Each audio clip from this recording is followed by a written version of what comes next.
Saudações, gente bonita, mestre Leider aqui falando. Vamos falar um pouco sobre geopolítica, mas num sentido amplo. Eu moro na segunda serra depois daquela. Normalmente vocês me veem descendo. Agora eu vou subir. Não sei se minha bateria chega até o fim. Para descer agora eu gasto 1h20. Para subir eu gasto umas 2, porque parada torta, é um desnível de 300 metros. Mas não é sobre isso que eu vou falar. Eu não sei se vocês se lembram de um vídeo no qual eu disse que o que importa em termos de geopolítica está acontecendo na Europa Oriental. É a derrota avassaladora da OTAN, portanto, dos Estados Unidos do Ocidente na Ucrânia. É isso que importa. Israel é só uma distração macabra, mas apenas uma distração, sabe, para iludir as pessoas, enquanto o que importa, a derrota da OTAN, da BlackRock, das megacorporações, está acontecendo na Ucrânia. Então, associou-se o Estado ilegítimo, todo, desde o início, né? Isso foi planejado. A criação. Gente, o próprio fato de da expressão antissemita, que é referida contra pessoas que se mostram contrárias aos prosélitos do judaísmo. Primeiro, a imensa maioria dos judeus não é semita. Nenhum dos askenazes é semita. São todos europeus orientais. Todos eles. Reitero, nenhum askenazi é semita. Todos os askenazi são europeus orientais. Semita, gente, essa é uma história interessante. Eles surgiram, que tudo indica, no Levante, né? Como resultado da confluência de 3 povos. Os natufianos, indígenas, né, daquela região. Isso faz uns 10 mil anos, 9 mil anos. Os natufianos, indígenas daquela região. E o DNA mostra que tem um componente genético que veio do Cáucaso e um componente genético que veio do Elbrus, uma cadeia montanhosa entre a Turquia e o Irã. Então, a soma do componente genético da cultura natufiana, mais algo que veio do Cáucaso, mais algo que veio dos Montes Elbrus, antes da chegada ou mesmo da formação dos proto-indo-europeus, é isso que deu origem aos semitas, certo? Semitas, o componente principal, a base, digamos, o DNA mitocondrial, o mtDNA, é essencialmente natufiano, o que faz sentido. Aí os semitas deram origem, e isso é fácil de perceber pela evolução linguística. Antes da descoberta da genética e do aperfeiçoamento da genética, já se tinha alguma ideia sobre isso. Mas era uma ideia cuja argumentação era apenas lógica. Não era necessariamente factual. Foi com o avanço da genética e antes disso a linguística que essas coisas começaram a ficar claras.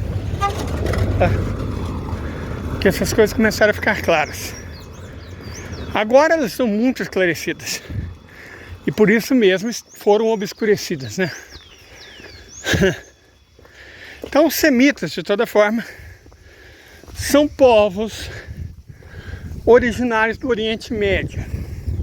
São indígenas do Oriente Médio e norte da África, particularmente daquela região entre o chifre africano e o Marrocos.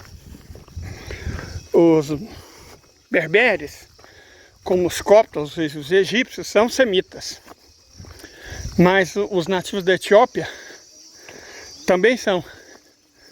Então essa região entre o Mar Vermelho e o Atlas, e entre o Atlas e o Eufrates, essa é a região mãe, né, entre o Eufrates e o Índico também. Essa é a região mãe dos povos semitas. Vocês podem ver que os semitas não têm relação com os europeus orientais. Os askenazes são europeus orientais. Tem um punhado de estudo genético, já em vários textos meus, fios no X, e mesmo vídeos aqui, nós temos questão de listar artigos científicos que mostram que 40% de todos os askenazes do mundo descendem, na verdade, de apenas 2 mulheres europeias orientais. E o estudo pioneiro do DNA chega a ser engraçado, sabe? A maneira como foi apresentado. Eu não sei se alguém assistiu, provavelmente. Eu agradeço enormemente por ter um público fiel. Então é capaz de muita gente ter assistido a live, vídeo que eu fiz mostrando. Fiz questão de mostrar um print, né? E deixei o link de um estudo engraçadíssimo, num certo sentido, que dizia o seguinte: primeiro grande estudo genético feito com os israelenses, né, Askenazi, dizia que metade deles tinha origem na Europa Oriental e a outra metade também. Quer dizer, o medo de dizer que eles eram europeus orientais é tão grande que eles tentaram camuflar isso. E um segundo estudo feito para tentar rebater essa conclusão, evidentemente chegou à mesma conclusão, né? Só que com uma diferença. No fim desse estudo, foi pedida a opinião do Mileikowski. Mileikowski é o nome real do Netanyahu. Netanyahu não chama Netanyahu. Esses sobrenomes israelenses que vocês veem são todos falsos. Todos eles são falsos. Os sobrenomes, na verdade, são germânicos ou eslavos, que eles são da Europa Oriental. Mas aí, ao chegar em Israel, eles mudaram, né, para parecer mais semita, coisa que eles nunca foram. Então, os Askenazi, eles tentaram não só roubar a terra dos palestinos, mas também a história.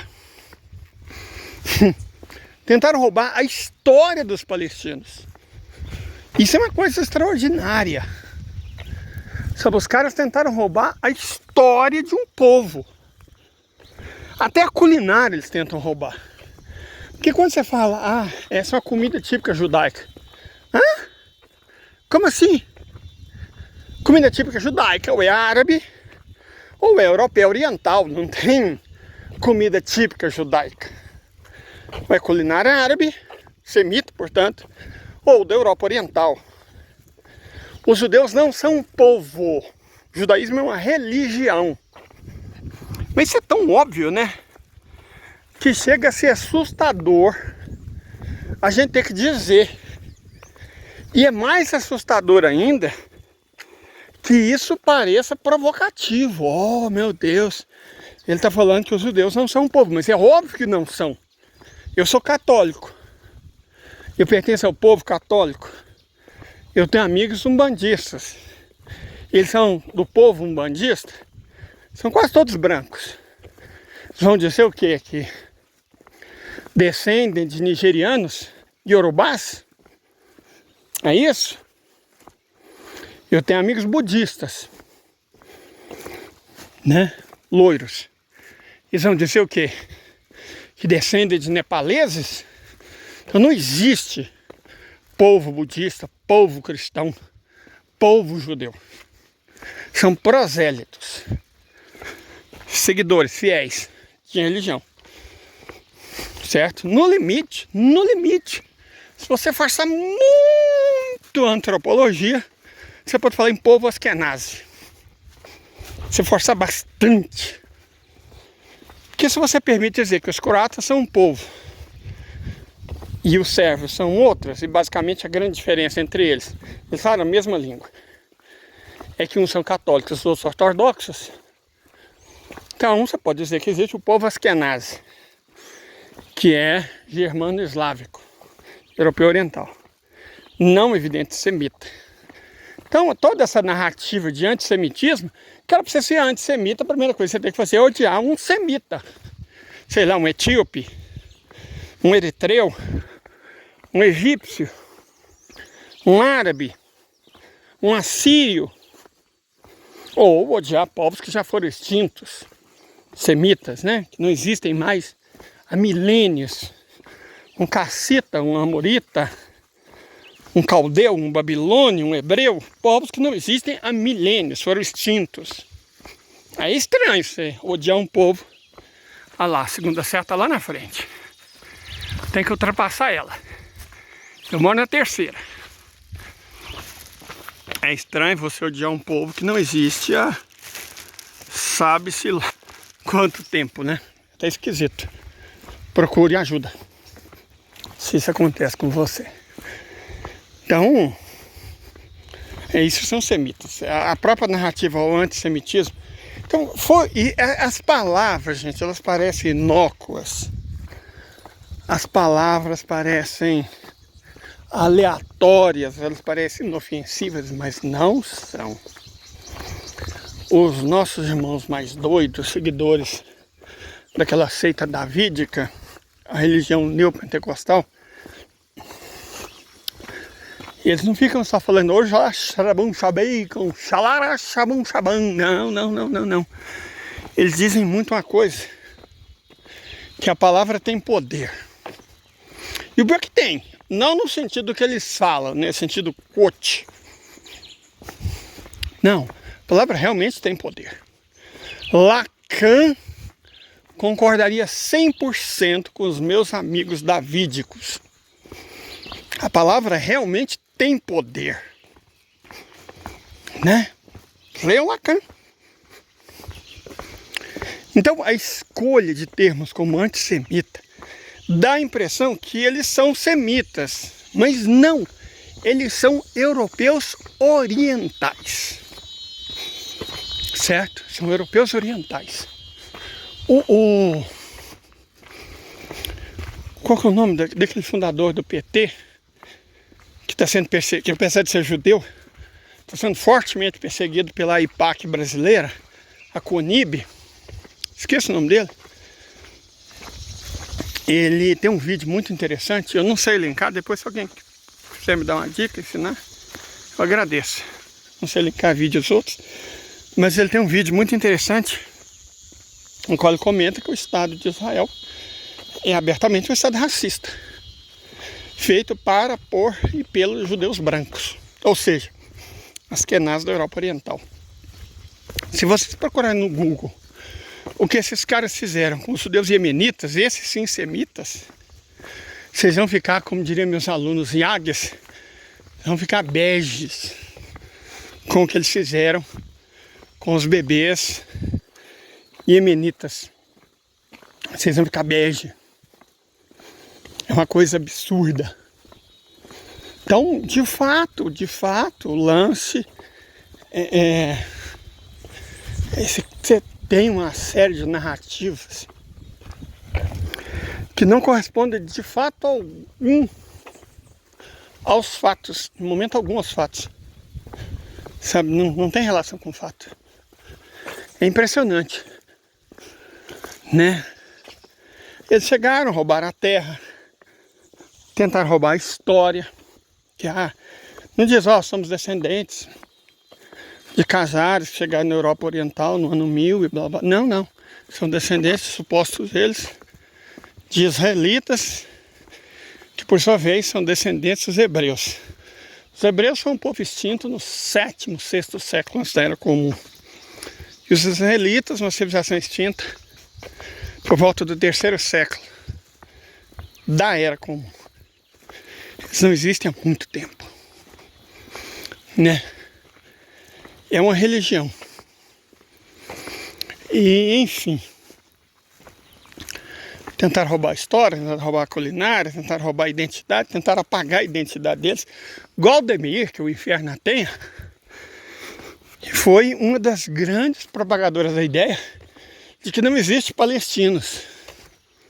São só árabes, com um nome diferente. Engraçado. Povo judeu existe, né? Agora palestino não. Enfim, essa normalização do absurdo, ela tem um interesse e uma finalidade geopolítica muito clara. Você está vendo a quantidade de borboleta? Não sei se vocês conseguem perceber. De tudo quanto é cor, amarela, forte, vibrante, tricolor com vermelho vibrante, laranjada, branco, creme, azul. Nessa época, perto dessas poças, e muito mais na época da goiaba, a quantidade de borboletas aqui é uma coisa impressionante. Eu sei que existe, existem muitas pessoas que praticam esse turismo de observação de borboleta. Vocês não imaginam o tanto que eu respeito esse tipo de turismo não predatório. Ciclista, motoqueiro, jipeiro, observador de pássaro, caminhante, trilheiro, observador de borboleta, pescador, sabe? Essas pessoas que preservam o lugar que estão vendo e admirando. Respeito profundamente. Mas voltando ao caso, o foco aqui da nossa discussão é a normalização do absurdo. E aí você normaliza o absurdo e depois você distrai com o absurdo. Do absurdo normalizado, você normaliza outros absurdos. E aí você cria sistemas de distração. O que é o identitarismo? O identitarismo é um sistema de distração. Certo?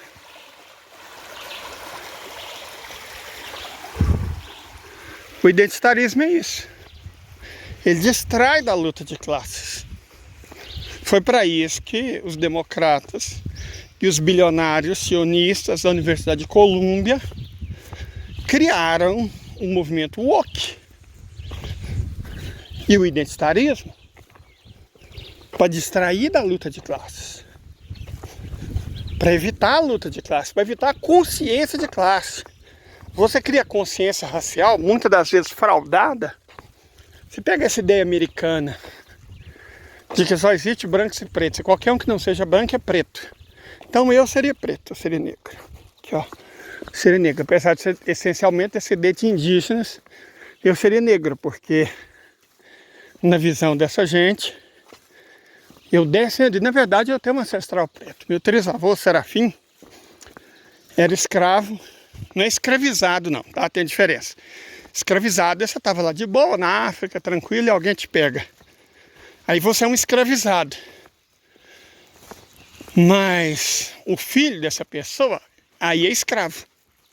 Então você cria toda uma narrativa linguística, né? Como se o problema fosse da palavra, não do ato. Jesus, um judeu que eu amo profundamente, dizia para não prestar atenção na palavra, prestar atenção na ação. Acho que era por causa disso, ele anteviu, né? Essas coisas. Então, eu tenho um trisavô, Serafim, que lutou na milícia goiana da Guerra do Paraguai, em troca da liberdade, porque ele era escravo. Ele não era escravizado. Ele era escravo. Então eu tenho esse ancestral negro. Quis o bom Deus que a tradição familiar passou o nome dele. Orgulhosa por ele ter lutado a Guerra do Paraguai. O que explica minha trisavó Guarani, que foi pega no laço, traduzindo, sequestrada e estuprada. Pra ser minha trisavó amarra, né? É isso. Então, na visão dos racialistas, eu sou negro. Sabe, todas essas teorias, todas essas crenças são para distração, gente. O objetivo é distrair. E é aquilo que eu falei, da própria existência do Estado ilegítimo, da guerra travada no Oriente Médio, é para distrair da guerra que realmente importa, que é a da Europa Oriental. Porque na guerra da Europa Oriental, militarmente, o Ocidente, na forma da OTAN, que é o clubinho dos Estados Unidos, né? Não está sendo derrotado, está sendo demolido pelos russos. E aí, para distrair desse fato,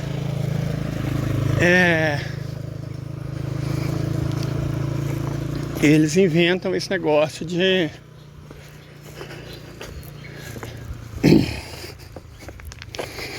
guerra de Israel. Israel não importa.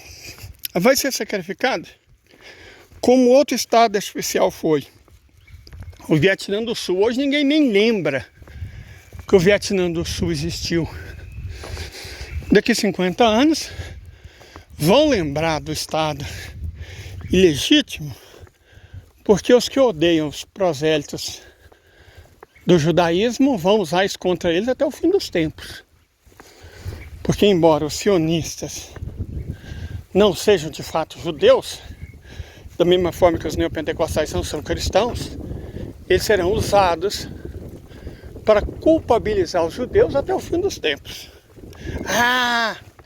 Houve até uma tentativa de se criar um país para os judeus. Olha o que eles fizeram. Escrevam isso, gente. O Estado de Israel, a existência do Estado de Israel, vai se voltar contra os judeus. Nossa, olha a quantidade aqui. Vou até aumentar o zoom para vocês poderem ver. Olha só. Então é isso que vai acontecer. O Estado de Israel não foi feito para proteger os judeus. O Estado de Israel foi feito para persegui-los no futuro, para justificar atrocidades. E eu sinceramente temo, porque eu tenho amigos judeus. Eu temo por eles. Porque quando Israel for derrotado, Israel será, a coisa para eles vai ficar muito complicada. Muito complicada mesmo. Eu não sou não sei qual que é o nome do especialista, entomólogo, né? Não sou entomólogo, especialista em inseto.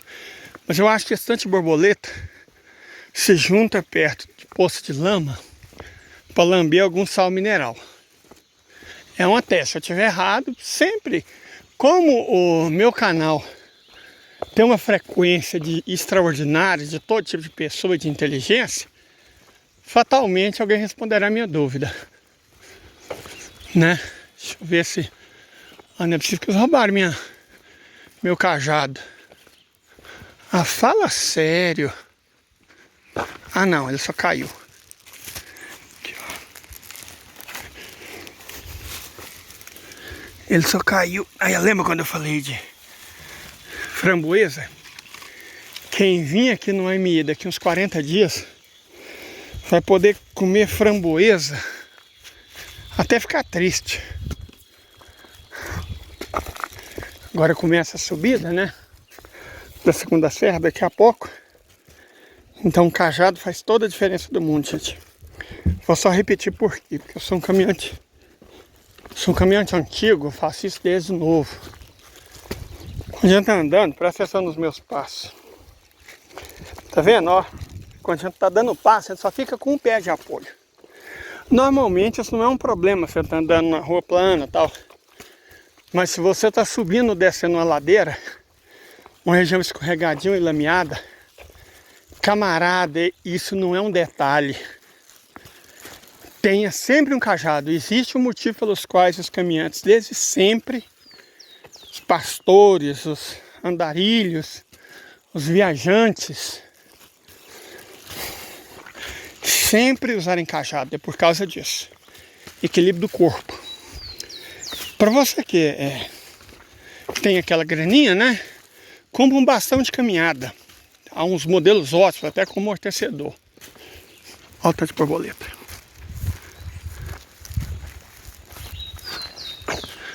Tá vendo? É o que eu falo pra vocês. Olha que loucura. Acho fantástico isso. Quantidade de borboleta. Tô passando uma hora bem quente do dia. Vai ser uma viagem intensa. Eu resolvi ir embora mais cedo e ainda não almocei. Mas eu passei no mercadinho na venda e comprei um caixinho de banana. Banana é bom que tem potássio, absorvido rapidamente, evita cãibra. Aqui, ó, tem umas bananas. Então tô de boa aqui. Vai dar certo, mas vai chegar um ponto em que, né, eu vou ter que parar. Sentar, descansar um pouco. Que normalmente eu vou mais à tarde. Agora resolvi ir mais cedo. Terminei meu trabalho. Queria ver se eu planto mais um milho, se eu chegar em condições físicas.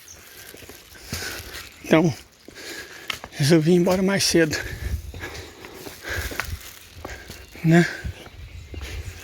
Aqui, ó. Mas voltando ao assunto, perdão pela... O fato é essa distração ter objetivo político. Deixa eu só dar um intervalo comercial para você aqui que é nosso, Leide. Eu vou, considerando que o YouTube te lasca, não te monetiza, sua vida é difícil, talvez eu queira te dar um pix. Então vou deixar aqui nosso intervalo comercial e já volto.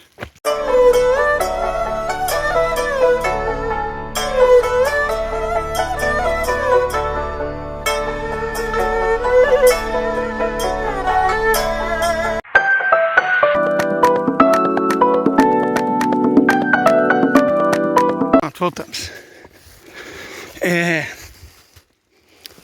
Essa coisa de distração foi percebida pela primeira vez, assim, que eu li, né? Não sou um intelectual, talvez antes, talvez quem conheça mesmo o métier saiba melhor do que eu, é até provável que saiba.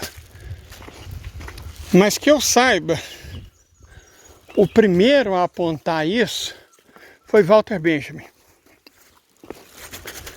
Walter Benjamin, cara, eu fico impressionado.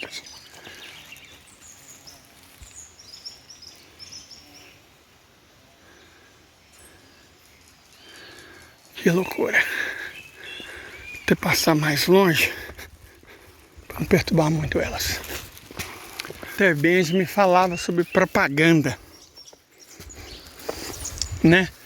Propaganda. Que a propaganda, ela obrigatoriamente mente. Ele dizia uma coisa que sempre me marcou profundamente, que é... O exemplo que ele deu foi da Volkswagen e da Rolls-Royce. Falava que a Volkswagen fazia propaganda pelo mesmo motivo que a Rolls-Royce nunca fazia. Tipo... Ninguém questiona, duvida por um segundo sequer a qualidade do Rolls Royce. O motor desse é garantia de 50 anos, gente. Olha que insanidade. Agora, no Fusca você tem que fazer propaganda, né? Você tem que fazer propaganda. No voo que você tem que fazer propaganda. Então, aí ó, aqui agora, apesar do horário, a floresta é sempre sombreada. Ontem alguém viu um filhote de onça nos arredores do povoado. Lembra que você tá me contando. Gente dela, inclusive. Não, filho, perdão. E aí é um negócio complicado, porque você tem um filhote de onça, tem a mãe de onça. Filhote de onça não é um problema, agora a mãe de onça é um problema. Então, né? Mas era nas bordas. Mas eu duvido que ela passe o dia, que o avistamento foi feito à noite, que ela passe o dia nos arredores da cidade. Mas é aquilo que eu digo e disse. A onça, ela tem um cheiro muito específico de bode molhado. Estamos a 150 metros de distância. Antes de você ouvir, você não vai ver ela. Antes de você ouvir ou ver, quando você vê ela já não dá muito prazo não. Mas antes de você tomar contato com ela, você vai sentir o cheiro dela. E se você sentir o cheiro de uma onça, aí você pode tomar e deve tomar contramedidas. Vocês já repararam que esse trecho aqui é o trecho que eu mais costumo fazer live? Fazer vídeo, sabe por quê? Porque onde eu estou falando, eu estou anunciando para a onça, eu estou aqui e sou saudável. Não me coma. Você pode se ferir. Na natureza, um carnívoro ferido é um carnívoro morto. Então, por incrível que pareça, eles são cuidadosos. Então, falar, eu ando falando, né? É uma ótima vacina contra um ataque oncícola. É claro que essa palavra não existe. Mas vocês entenderam a lógica. Eu falo porque assim eu estou dizendo para as onças e para os bichos que eu estou aqui. Certo? Essa floresta é bem grande, árvores muito altas. Então é conveniente a gente anunciar a nossa presença. Para evitar alguma coisa mais desagradável, né? Sempre bom. Enfim.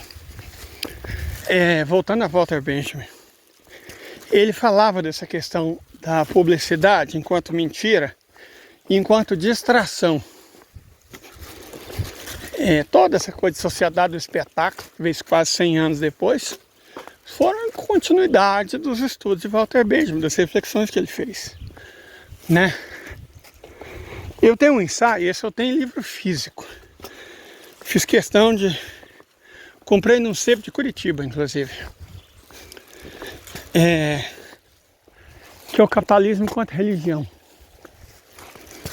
Que é muito interessante. Que aí o Walter Benjamin, ele não era necessariamente um marxista, mas ele parte de algumas considerações que são marxianas. São duas coisas distintas. Que é o seguinte, Marx, ele também não viveu, não vou criticar Marx. Ele não viveu o suficiente, infelizmente. No fim da vida, alguns ensaios foram premonitórios e indicavam que ele tinha um caminho. Parece que ele até cortou a barba, né? No fim da vida e tal. Mas nós não temos fotos desse período, infelizmente. Mas se ele tivesse vivido uns 10 anos mais, ele com certeza teria falado mais da ideologia. Porque, deixa eu explicar uma coisa básica sobre o marxismo. A gente precisa de um pouco de teoria, pessoas, porque senão a gente cai nesse achismo vulgar, igual o que eu comentei no meu videozinho curto de hoje, sobre um imbecil que tem um canal no Telegram e disse que Taiwan poderia desviver 80 milhões de chineses destruindo a hidrelétrica de Três Gargantas. O sujeito é um completo mentecato. Porque primeiro Taiwan não tem míssil que chega até a China Central.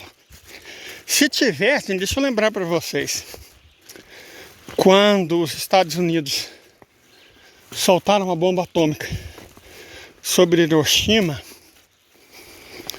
teve uma igreja que resistiu. Uma igreja, cara, parede fina. Esse idiota não tem a menor ideia de como uma hidrelétrica é construída. Claro que ele não tem. Se ele tivesse, ou vergonha na cara, né? Ele jamais teria escrito uma bobagem dessa. Pode soltar uma bomba de hidrogênio que você não destrói a hidrelétrica de Três Gargantas, o paredão dela. Mas vamos supor que Taiwan, que tem os mísselzinhos mequetrefes dos Estados Unidos, conseguisse, por alguma mágica, milagre, estourar a hidrelétrica de Três Gargantas. Você tem todo um sistema de canais e contramedidas dos chineses a jusante, da mesma forma que os argentinos têm hidrelétricas e contramedidas a jusante de Itaipu. Por causa do Brasil resolver não estourar Itaipu, porque não tem jeito. Abrir as compotas como arma de guerra. Então, gente, eu sinceramente, né? Aí você fala, esses caras são só imbecis? Não! Há uma estratégia, que é a da distração. Você inventa o falso problema, o problema pseudo, a questão pseuda. Olha a quantidade de borboleta. E aí, com essas questões pseudas, você distrai do verdadeiro problema. O conflito no Oriente Médio foi feito com questões que distraem desde o início. O que é o fato no Oriente Médio? Europeus orientais, apoiados por anglo-saxões, praticam um regime segregacionista, supremacista de apartheid contra o povo indígena do sudoeste asiático. Esse é o fato. Certo? O fato é esse. O fato é esse. Ó. Esse é o fato. Todo o restante, toda a narrativa, toda a propaganda é meramente uma distração. Qual que é o objetivo da distração? Afastar da verdade, impedir de chegar à verdade. Por que isso? Jesus explicava o porquê. Conheça a verdade e a verdade te libertará. E eles não querem que a gente seja livre. Eles querem nos escravizar. Então, para isso é importante que a gente não conheça a verdade. Ora, se a verdade é uma coisa que pode ser buscada, procurada e encontrada, o que você faz para impedir que as pessoas alcancem? Distrai. Igual o prestidigitador, lembrei o nome, David Copperfield. Eu sabia que ele tinha o nome de um... Olha lá, esse filme é nativo. Ele tinha o nome de um escritor britânico, né, um prestidigitador famoso dos Estados Unidos, lá pelos idos dos 80, 90, David Copperfield. A lógica do ilusionismo é a distração. E por estranho que pareça, quanto mais atento você fica, mais facilmente enganado você é. Certo? O prestidigitador, ele coloca a sua atenção num ponto e, sabendo disso, ele usa a distração resultante, olha só que incrível, a distração resultante da sua atenção para te enganar. Então eles criam questões identitárias, né? Racialismo e não sei o que mais. Toda essa discussão pseudo, ó, deixa eu levar um carro. Deixa eu ficar mais pra cá, porque às vezes o povo vem meio doido. Aí as borboletas vão voar. Não, caminhão. Viram tanto? De borboleta? Ah, caminhão de brita. Tem gente aqui em cima que tem dinheiro, né? Isso é brita para construção. Olha o tanto de borboleta, gente. Se você ou conhece pessoas que gostam de admirar, fotografar, eu não sei se fotografa, se filma, se desenha. Sinceramente, eu não sou Eu sou pobre, né, gente? Não tem pobre que é um caçador de borboleta. Vamos falar sério. Mas se você conhece alguém que seja, recomende São Bartolomeu, Floresta do AMI, Ouro Preto, Minas Gerais. Aqui é o lugar. E não estamos na época das borboletas, só para deixar claro. Ó, aqui agora tem que falar mais baixo por causa dos cachorros. Eles são grandes, só um momento. Dá uma pausa. Pronto, voltamos. Então, quanto mais você presta atenção em bobagem, sabe, em bobagem, jogo do tigrinho, bet, patriotismo, olaraçamum, xalabroxabacon, sabe, Globo, mais facilmente enganado você é. Até a nossa atenção, para ser efetiva, tem que ser dispersa. Lei desse podia tanto ser objetivo. Por objetivo vocês falam sentar numa mesa, né? Num banco diante de uma mesa e falar um texto técnico de 20 minutos, como se fosse uma aula, igual as que eu era obrigado a dar. Eu vou falar uma coisa para vocês. Meus alunos não devem se lembrar 3% das coisas que eu ensinei. Esse negócio de você sentar a pessoa e meio que colocar uma viseira, igual você coloca em cavalo, para a atenção dela ficar num ponto só, não serve para ensiná-la, não serve para educá-la, não serve para esclarecê-la, só serve para distraí-la. A atenção tem que ser fugidia.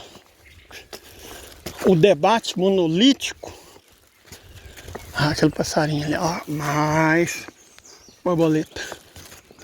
O passarinho também tem demais.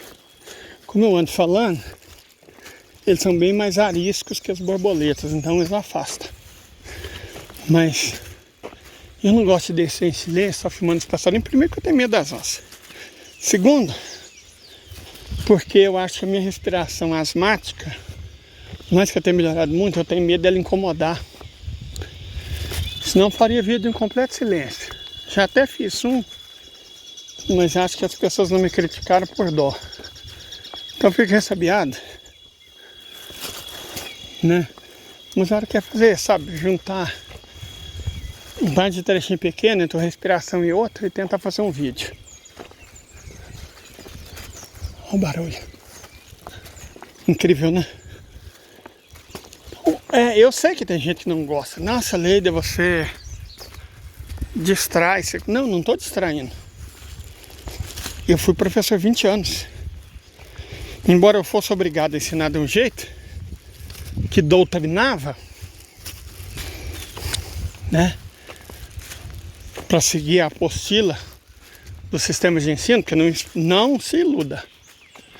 Você matricula seu filho numa escola particular para eles venderem a apostila para você, certo?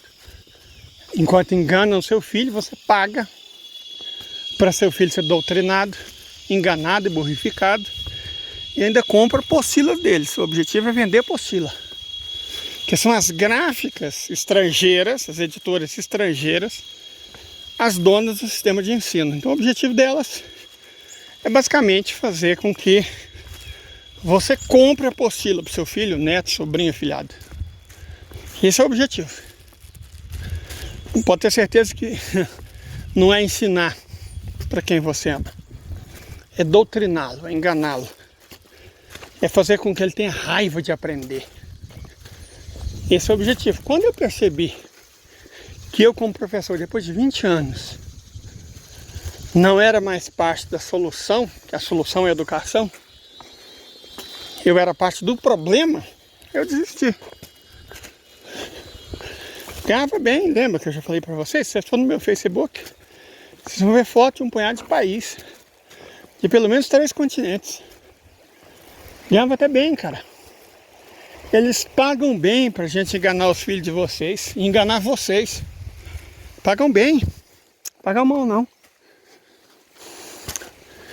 Mas aí, cara, uma hora a gente entende, né? Ah, não sou mais parte da solução, eu sou parte do problema. Vai com tudo aquilo que eu aprendi, tudo aquilo que me é caro. Eu falei, não, prefiro levar essa vida pobre de quem está subindo com um cajado de madeira improvisado por 7 quilômetros, levando meia penca de banana, do que ganhar dinheiro e ir para a Argentina todo ano, sabendo que eu tô enganando adolescentes, tô mentindo para elas, tô enganando os pais delas, que estão se sacrificando mais às vezes. Não dá não, né? Não é certo. Olha, as tanajuras saíram ontem. Eu perdi a revoada. Esse ano acho que eu não vou ter farofa de tanajura para comer. Perdi, acontece. A vida é assim, né? A vida é assim. Mas igual eu tava falando, então, é lógico que eu sei didática. Eu sei, consigo sentar, falar monoliticamente por 50 minutos sobre um assunto. Por que eu não faço isso então? Porque eu sei que não funciona. Eu tive 20 anos para entender que não funciona. Você não ensina ninguém desse tipo. Ninguém aprende nada vendo alguém agindo assim. A conversa, o que eu tô fazendo com vocês é conversando. Ele, olha lá, não sei se vocês conseguiram ver. Olha lá, ó, o jacu. Eu fui lento. Passou o primeiro, eu sei que eles andam em casal. Já até mostrei essa mesma árvore. Só que descendo, falei, ó, aqui tem um casal de jacu. Passou o primeiro, eu lerdei e não preparei a filmagem para mostrar ao menos o segundo. Mas eu nem sei se vocês gostam de aves, né? Mas eu acho o jacu interessante. Não sei se ainda existe mutum por aqui não, em Goiás ainda tem.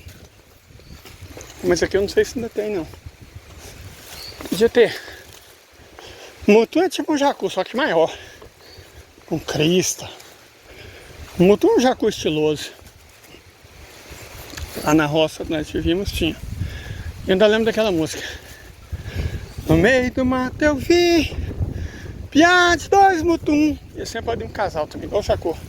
Piava que retumbava maninha. Mutum, mutum, mutum. Né? A gente era livre e a gente se amava.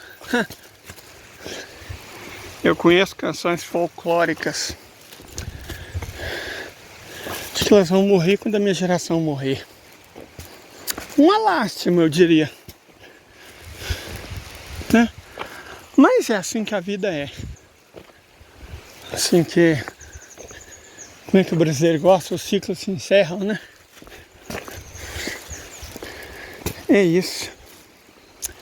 Mas voltando, para encerrar inclusive, não deixar vocês, né, enfastiados com esse vídeo longo. Não se deixem distrair, gente. Não preste atenção demais. Como é que você não fica distraído? Só vocês verem. Uma coisa que parece bobagem é porque é bobagem. Sabe, Taiwan vai matar 80 milhões de chineses destruindo a hidrelétrica de Três Gargantas. Cara, sério isso? Sabe, você sente que fala, cara, isso não pode ser sério. Então não é. Sabe, não é sério. Não é sério mesmo. Não presta atenção demais, não. Senão vocês vão ficar obcecados com um assunto, com um pormenor, e não vão conseguir identificar o quadro geral. Deixa eu explicar para vocês o que eu estou falando. Vocês começam a olhar a folha. Tanto ela é bonita e tal, mas vocês nem que prestar atenção na folha. Vocês têm que afastar para ver que isso é um cítrico, é uma laranja, uma laranjeira, certo? Se vocês prestarem atenção demais na folha, na flor, vocês vão perder o contexto. Vocês não vão enxergar o quadro geral. Não interessa o quanto vocês observam uma folha, uma árvore, uma flor. A floresta é um conjunto, gente. Os eventos, ainda mais as guerras mundiais, são florestas. Então não presta atenção demais, não. Não fixa demais no detalhe, não. Não crie ideias obsessivas. Certo? O verdadeiro conhecimento acontece quando você se afasta um pouco. Quando você olha para a floresta. Olha, eu estou tão cansado. Acho que eu cometi um erro vindo para cá tão cedo. Que eu até tenho vontade. Se eu andar 200 km eu chego na cachoeira. Mas meus pés doem. Então acho melhor gastar energia. Essa é a pior ladeira. Vou subir ela. Achar um lugar para sentar, descansar um pouco. Comer umas bananas. E aí eu subo, termino de subir. Mas, por hora, para encerrar, lembre-se, o que o Ocidente faz, é para isso que serve Hollywood. As Netflix, eu já até comentei com vocês, né? Um vídeo medonho, islamofóbico, sujo, imundo, que o Adnet publicou na época da MTV. Sabe? Mais ou menos como eles fazem hoje com os indianos.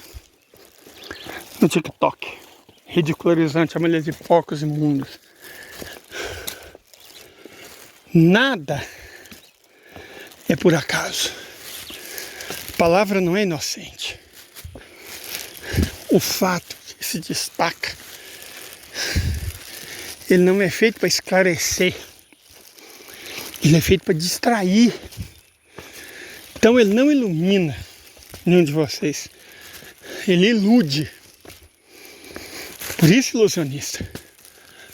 O Ocidente hoje perdeu a supremacia econômica, a supremacia militar e vai perder a financeira no fim desse mês. Tem como grande arma a ideologia. A ideologia, a mídia. E a lógica da ideologia é exatamente distrair para enganar, para afastar da verdade. Certo? Então não foquem na folha, não foquem na flor, não foquem nem na árvore. Se afastem e tentem vislumbrar a floresta. Ó, tem insetos, pássaros, folha, fungos, animais, solo, o ar úmido, o cheiro maravilhoso. Tudo isso é a floresta. Floresta de eventos é o que vocês devem buscar. Não o evento em si. Agora, gente, se vocês me permitem, eu vou tentar descansar um pouco. Lá mais na frente um pouquinho. Dar uma acalmada para os meus pés. Igual eu faço sempre, vocês nunca veem. Só que normalmente eu não chego tão cansado. Porque não está tão quente, o sol não está tão alto. Mas é isso. Vou-me. Fiquem bem. Afastem-se, distraiam-se. Não sejam ludibriados. Não prestem atenção demais. Fiquem bem. Fiquem com a floresta. Até mais. Até amanhã. Só amanhã que eu vou poder publicar, que eu não tenho internet. Então até amanhã. Boa terça, no caso. Mesmo eu tô gravando na tarde de segunda. Foi. Oi, eu prometi encerrar o vídeo, mas tem umas coisas que são tão raras. Isso aqui é a famosa formiga correição. Onde ela passa, ela faz um limpa na floresta. Tô com muito pouca bateria e pouca memória também. E eu tinha prometido encerrar o vídeo, mas eu vi que ele não estava concluído. Aproveitar essa reta, depois da reta tem a clareira, eu já estou perto de casa. Não parei aquela hora porque é igual bicicleta, né? Se parar cai. Então simplesmente prossegui. Cometi um erro vindo aqui. São 14 horas e 5 minutos. Então estou fazendo um tempo bom, é verdade. Estou fazendo um tempo muito bom. Está inclusive me surpreendendo. Mas para encerrar o vídeo de verdade, encerrar o assunto, por que essa distração? Do que eles querem nos distrair? Do capitalismo.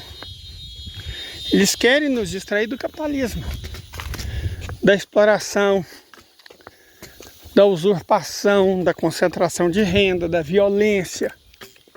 É disso que eles querem nos distrair. Para isso servem os filmes de dragão, as idiotices de Marvel, os filmes infantiloides e imbecis da DC Comics. Para isso serve toda essa bobagem de Viking, de Hollywood, de Beth, de tigrinho, de coach, de pastor neopentecostal, de olarachabum, xalarachabacon. Distrai a gente da exploração capitalista. Não é que eu esteja dizendo que a vida deve ser uma tensão na opressão, não, cara. Olha essa árvore balançando no vento, que coisa mais linda. Eu subi, sabe lá quantas centenas de metros, por sabe lá quantos quilômetros, e tô felizaço, cara, vendo essa árvore bonita, sentindo essa brisa, sabe? Claro que a gente deve buscar alguma distração, inclusive. A felicidade dessas coisas bobas é justo, mas isso não deve ser o mote da nossa vida. Nos distrair não deve nos distrair. Por mais contraditório que pareça dizer, mas a gente tem que estar atento, sabe? Estamos num pesadelo. A gente tem que acordar para sair dele. Enquanto a gente estiver dormindo, a gente está no pesadelo. O pesadelo só termina quando a gente acorda. E na verdade, o que seria a gente acordar é entender que é socialismo ou barbárie, que é soberania ou escravidão. Essas são as nossas opções reais. Essas são as nossas opções. É sobre isso. Guerra política por outros meios. E nos distraíram a política. Cada pastor dessa seita davídica, neopentecostal, cada coach, cada bolsonarista, cada marshal da vida, qual que é o nome daquele idiota, aquele imbecil que governa a Argentina, que enganou os trouxas dos argentinos, tudo é Milei. Isso é um propósito. Já reparou como esses caras são feios? São asquerosos? Aquela cabeleira horrorosa do Milei, aquela cara medonha do Bozo, Boris Johnson, aquela feiura. Isso tudo é uma estética. É uma estética. Enquanto você presta atenção no quanto essas pessoas são feias, no quanto elas parecem sujas, no quanto elas são ridículas, outras pessoas se encantam. E as pessoas são distraídas nesse processo. Entenderam? As As pessoas são distraídas nesse processo. E aí, é com você distraído que eles batem a sua carteira. É assim que se formam os bilionários. Com a nossa distração. Nos distraindo, nossas carteiras são batidas. É o guardinha que se acha militar. É o Uber que se acha empresário de si mesmo.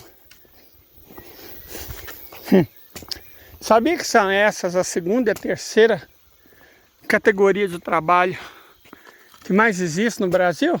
Então, é sobre isso. Amor, esperança, interpretação de texto e mais que tudo, consciência de classe.